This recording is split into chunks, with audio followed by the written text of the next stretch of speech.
Kamus Besar Bahasa Indonesia di tahun 2001, mendengar yaitu memiliki arti dapat menangkap suara atau bunyi dengan telinga. Kemudian untuk menyimak, menurut Tarigan di tahun 1993, memiliki arti suatu proses kegiatan mendengarkan lambang-lambang lisan dengan penuh perhatian,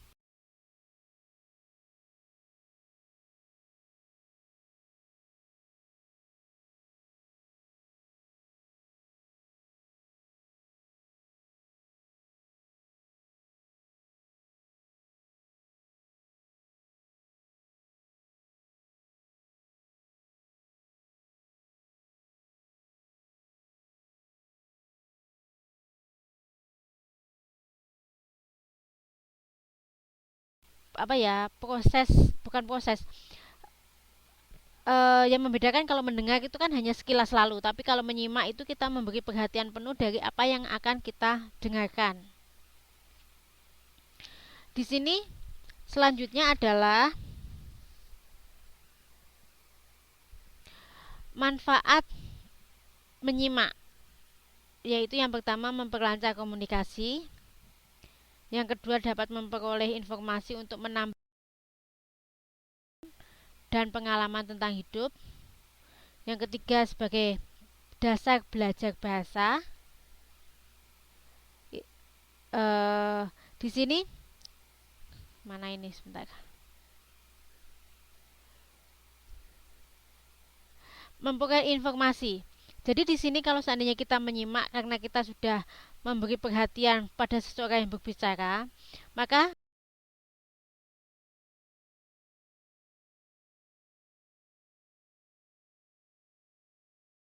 kalau begitu perhatian maka kita tidak akan dapat memperoleh informasi. Kalaupun kita memperoleh informasi dari mendengar, kemungkinan informasi yang kita dapatkan itu tidak tidak sepenuhnya kita peroleh. Jadi seandainya si A berbicara 10 kata, mungkin saat mendengar kita hanya bisa menangkap 2 atau 3 kata. Tapi kalau dengan menyimak, mungkin kita akan bisa menyerap segala sesuatu yang disampaikan oleh pembicara.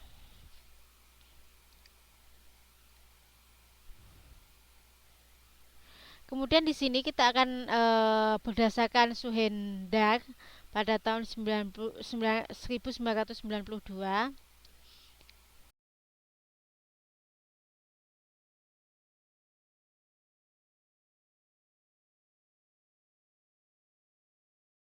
dengar si pendengar atau penyimak dan alat bicara sama bicara harus baik. Dimana di sini saat kita ingin menyimak seseorang berbicara, maka pendengaran kita dan orang yang pendengaran kita harus baik, dan begitu juga dengan seseorang yang akan mengungkapkan seseorang yang akan berbicara itu harus juga mempunyai alat bicara yang baik, sehingga kata-kata yang keluar dari mulutnya dia akan bisa kita terima dan kita pahami dengan baik.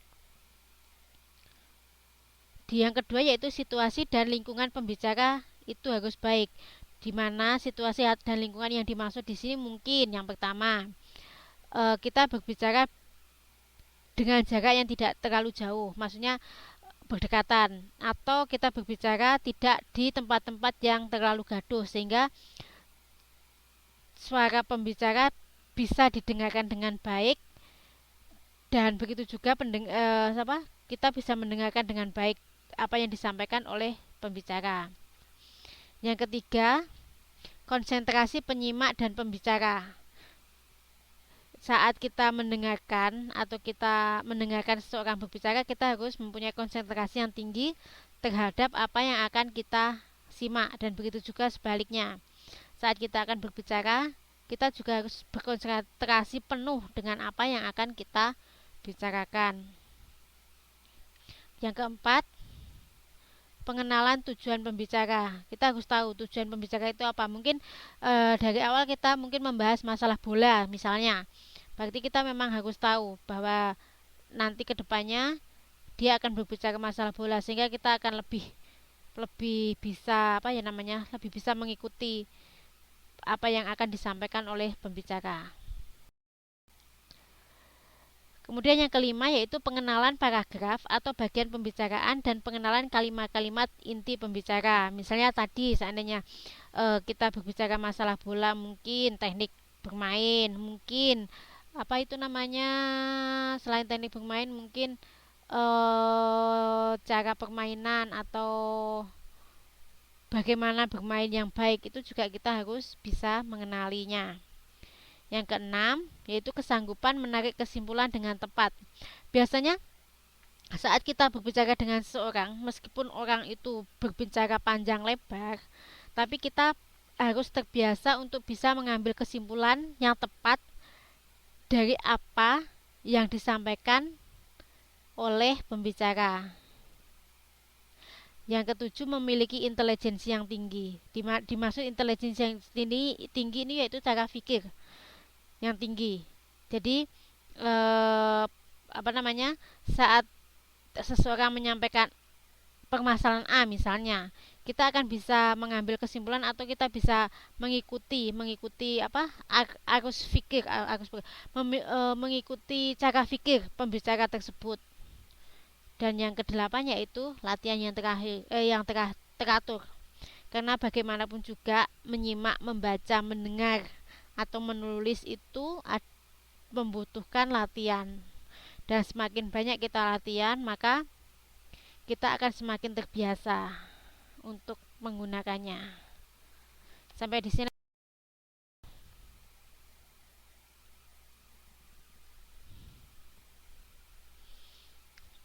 Ada pertanyaan kah sampai di sini?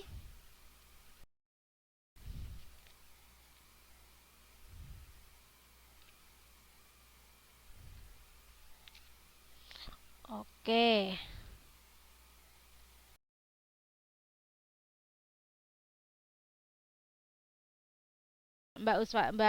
Saya manggilnya Mbak Maya apa Mbak Uswatu nih? Karena memang segala sesuatunya harus banyak latihan.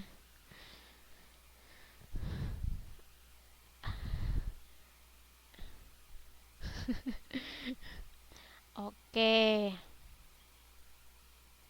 Kemudian di sini ada strategi untuk menyimak. Yang pertama yaitu memusatkan perhatian. Jadi saat kita menyimak sesuatu, kita harus benar-benar memusatkan perhatian kita terhadap apa yang akan kita simak. Karena biasanya saat kita sedikit aja kita nggak konsen atau kita ngeblank dengan apa yang orang bicarakan, maka kita tidak akan pernah bisa menangkap maksud dari pembicaraan tersebut. Yang kedua yaitu membuat catatan. Membuat catatan di sini memang penting, tapi jangan sampai saat kita membuat catatan justru kita akan kehilangan informasi yang penting. Jadi untuk mengatasi hal tersebut, di sini saat kita membuat catatan, kita hanya mencatat ide-ide pokok saja atau informasi yang dianggap penting. Kita nggak perlu saat seseorang berbicara, kita nggak harus mencatat semua yang dia bicarakan, tapi kita cukup hanya dengan mengambil poin-poinnya saja atau ide-ide pokoknya.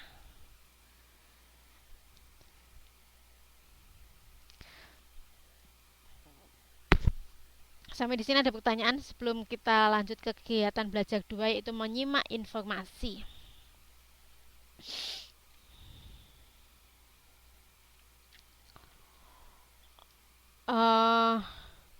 Untuk menyimak informasi,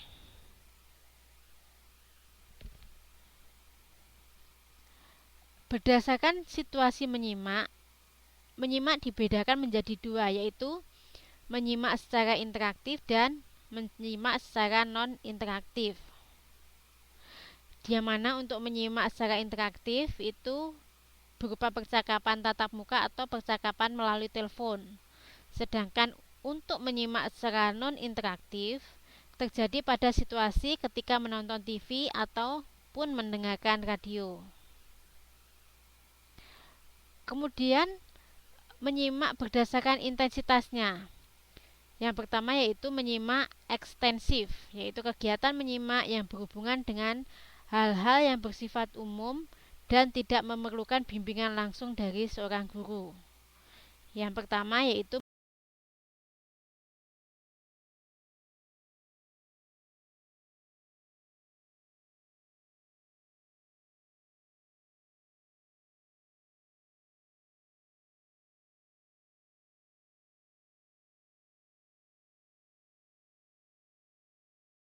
Comprehensive listening. Menyimak sekunder memiliki kesamaan dengan mendengar. Jadi dia sama-sama menyimak secara kebetulan atau bisa juga mendengar.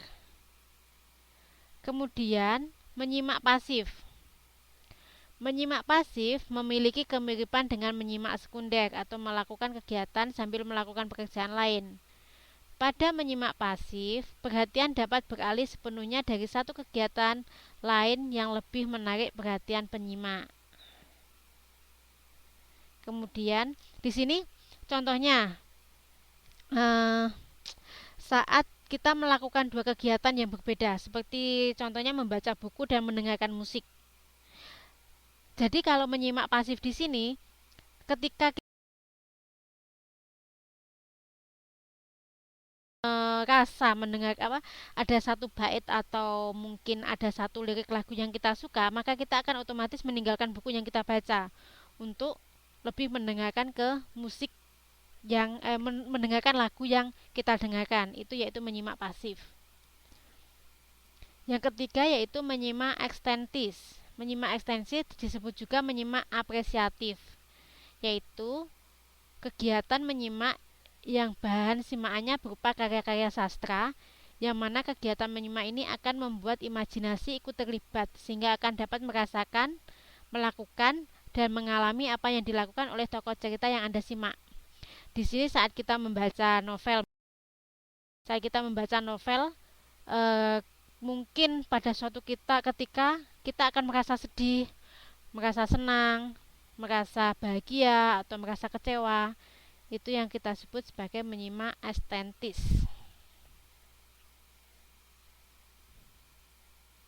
Kemudian sampai di sini ada pertanyaan enggak sebelum kita lanjut ke menyimak intensif?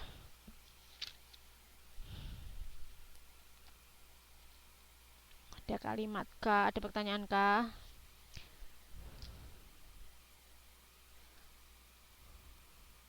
Kalau tidak,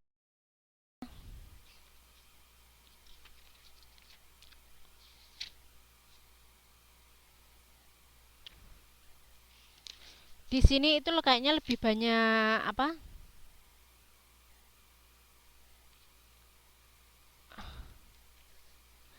Iya, menyimak sambil menghayati isi karya tulis karya ilmiah. Karya ilmiah, karya apa? Karya sastra, karya ilmiah. Kemudian yang kedua yaitu menyimak intensif, yaitu kegiatan menyimak yang membutuhkan bimbingan dan arahan karena penyimak harus memahami secara terperinci, teliti, dan mendalam apa yang dia simak. Di sini akan ada yang pertama menyimak intensif yaitu menyimak kritis. Bustanu menyatakan bahwa menyimak kritis adalah kegiatan menyimak yang dilakukan dengan sungguh-sungguh untuk memberikan penilaian secara objektif, menentukan keaslian, kebenaran, dan kelebihan, serta kekurangan-kekurangan bahasa simaan. Menyimak kritis dapat dilakukan dengan cara menyimak pergelaran sebuah drama panggung atau menyimak sebuah film. Ini secara menyimak kritis. Jadi seandainya setelah kita melihat film, mungkin film perjuangan, di situ kita harus dapat mengambil suatu kesimpulan bagaimana film itu, apakah diperankan dengan bagus atau bagaimana alur ceritanya, bagaimana muatan sejarahnya, apakah itu memang masuk akal atau tidak, apa tema yang diambil dari pengalaman sejarah seperti itu adalah menyimak kritis. Jadi kita bisa menilai apakah menilai tontonan kalau seandainya kita menyimak film ya berarti kita bisa menilai bagaimana film tersebut tersajikan seperti itu.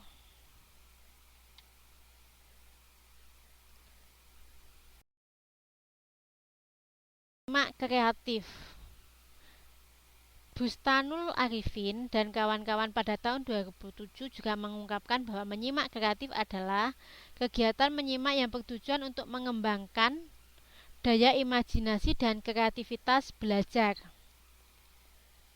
Di mana di sini kreativitas penyimak dapat dilakukan dengan cara menceritakan kembali isi simaan dengan bahasa sendiri. Disimak menjadi sebuah cerpen, mengubah suatu informasi menjadi puisi, cerita, artikel, dan sebagainya. Di sini adalah kreatif. Berarti yang disebut kreatif di sini dia bisa menceritakan kembali apa yang sudah dia simak ke dalam bahasanya sendiri.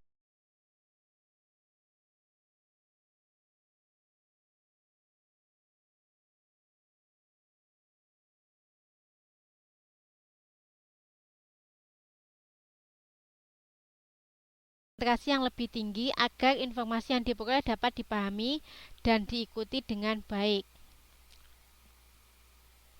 Contoh kegiatan menyimak konsentratif yaitu yang pertama, menyimak sebuah pertunjukan lalu mengikutinya, menyimak pembicaraan, menyimak sebuah wacana atau berita untuk mendapatkan butir-butir informasi tertentu yang dibutuhkan, dan yang keempat, menyimak sebuah wacana atau berita yang dibacakan atau menyimak pembicaraan untuk memahami urutan ide-ide.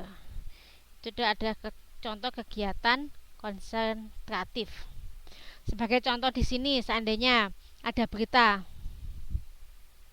seandainya ada berita, saat kita mendengarkan, secara otomatis kita akan dapat mendapatkan butir-butir informasi yang kita butuhkan. Seandainya ada berita, bukan berita ya, seandainya ada bukan pertunjukan, mungkin ada sebuah, ya, anggap aja berita. Seandainya ada berita baru, saat kita menyimaknya, kita harus bisa mendapatkan poin-poin apa saja yang telah disampaikan oleh berita tersebut yang bisa kita ambil. Oke, itu adalah untuk yang modul 3 menyimak. Di sini untuk yang modul 3 ini lebih banyak bukan belajar, lebih banyak soal-soalnya ya Mbak dan Mas ya.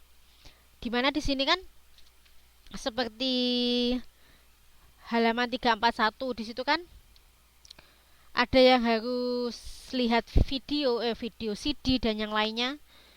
Mungkin untuk untuk latihannya bisa dilakukan sendiri. Maksudnya bisa mencoba menyetel CD yang sudah diberikan. Ada CD-nya kan ya?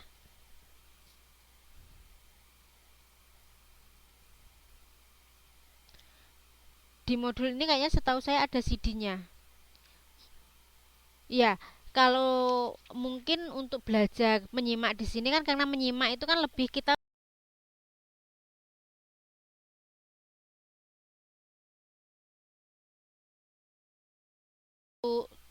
latihan, silahkan di belajar sendiri. Untuk sebagai bahan latihan silahkan di setel dicoba-coba CD-nya untuk bahan latihan. Coba aja nggak apa-apa. Untuk sebenarnya untuk materinya sih sudah selesai, cuma mungkin lebih banyak prakteknya ya, praktek menyimaknya yang mungkin perlu belajar lebih banyak untuk diri sendiri. Oke, ada pertanyaan kah? Iya, MP3 tapi di situ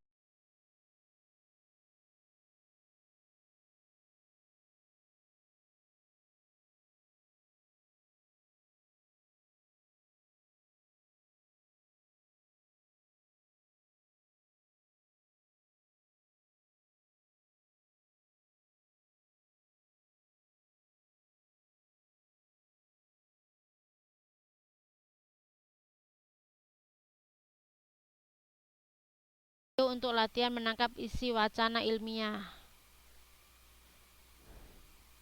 Ini juga naskah audio untuk soal latihan. Oke, ada pertanyaan kah sebelum kelasnya diakhiri? Aduh,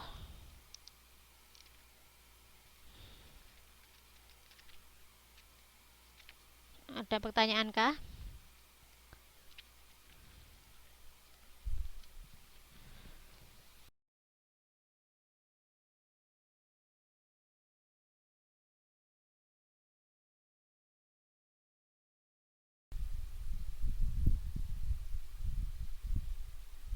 Pasif malam ini.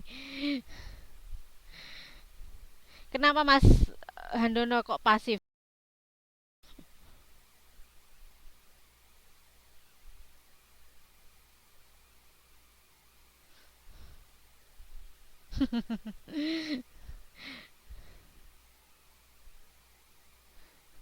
Ya menyimak, soalnya memang pokok bahasanya menyimak. Oke, nanti kalau seandainya ada yang mau ditanyakan, boleh boleh apa? Boleh seperti biasa di message atau boleh diposting di grup. Berarti kita ketemu lagi Senin minggu depan ya. Semoga.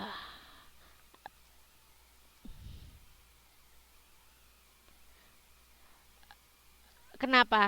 Karilnya nggak di print. Nggak di print nggak apa-apa. Kirim aja ke email juga nggak apa-apa Mas Handono.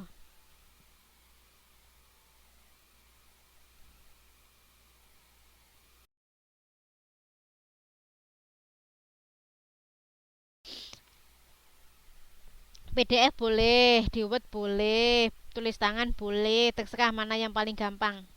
Kalau memang punya komputer bisa ngetik mending di PDF atau di Word, terserah. Tapi kalau saya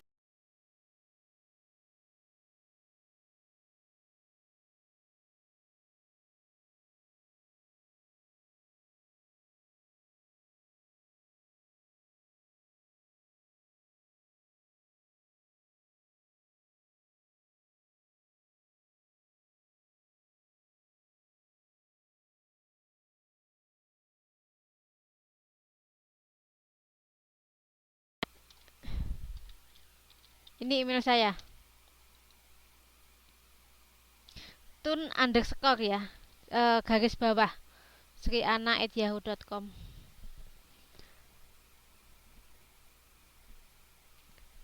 Tapi kalau waktu yang buat PowerPoint-nya tetap itu ya, tetap dibikin loh ya. Boleh sih, nggak bisa sih. Sebenarnya bisa nggak pakai PowerPoint sih, tapi nggak ya, pakai PowerPoint.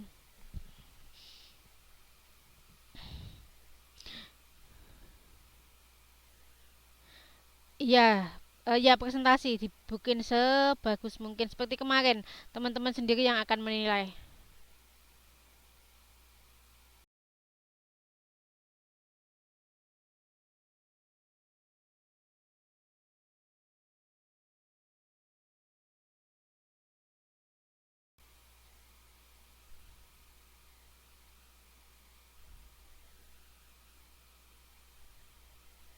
Iya, jadi besok tugasnya itu kan pertama kita bikin untuk apa?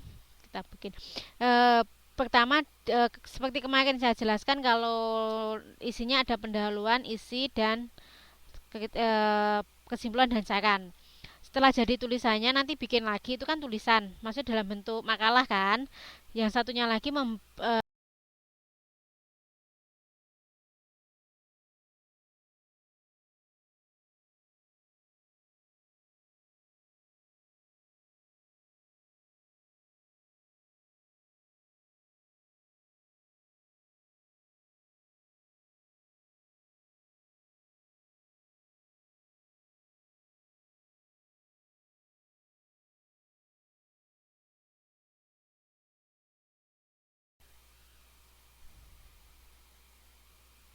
temanya bebas.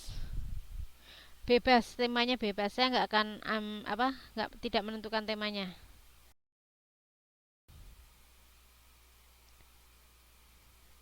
Iya, buat makalah dan buat presentasi. Isinya sama tapi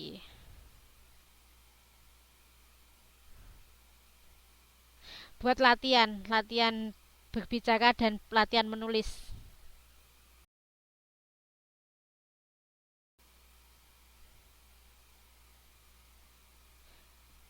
paling lambat tanggal 5. Itu tanggal berapa sih kita TTM? Sebentar tak ceknya. April tanggal pas TTM, dikumpulkan pas TTM semua. Kalau seandainya mbaknya atau masnya nggak bisa ngeprint, nggak apa-apa, dikirim aja, nanti saya ngeprint sendiri di sini, nggak apa-apa. Jadi dikirim lewat email, nggak apa-apa.